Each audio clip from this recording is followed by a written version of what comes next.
মা এই যে এখন ঘুম দিয়ে উঠেছে, এখন সারাদিন ম্যা ম্যা করবে কেন রে? কি হয়েছে কি হয়েছে? কি খাবো? কি রান্না করেছো? কেন জানিস না 10 পদে রান্না করেছি। তোর বাবা আমাকে চাকর বানিয়ে এনেছে, আমি ওর জন্যই তো চাকর খাচ্ছি।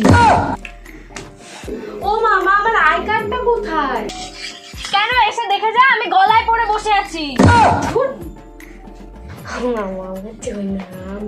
এই একদম নাটক করতে আসবি না। সারাদিন খালি আমি খেটে খেটে মরি আর ওরা পায়ের উপর পা তুলে বসে থাকে। নিজের জামা কাপড়টা পর্যন্ত স্নান করে উঠে ধোয় না, আমার জন্য ফেলে রাখে। আমি তো আছি, বুঝবি বুঝবি, যেদিন আমি থাকবো না সেদিন বুঝবি কি হারিয়েছে। দাঁত থাকতে মানুষ দাঁতের মর্ম বোঝে না, জানিস তো।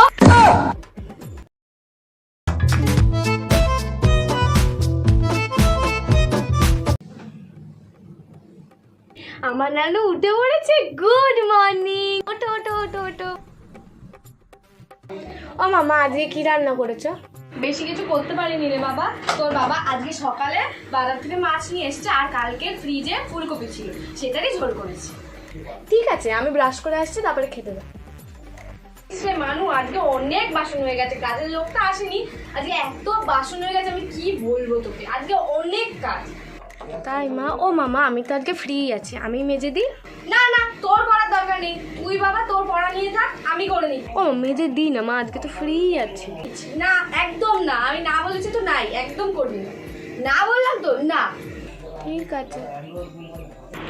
এ সামনেই তো পয়লা বৈশাখ, নে তুই মিশোতে একটা ভালো জামা দেখে অর্ডার দিয়ে দে।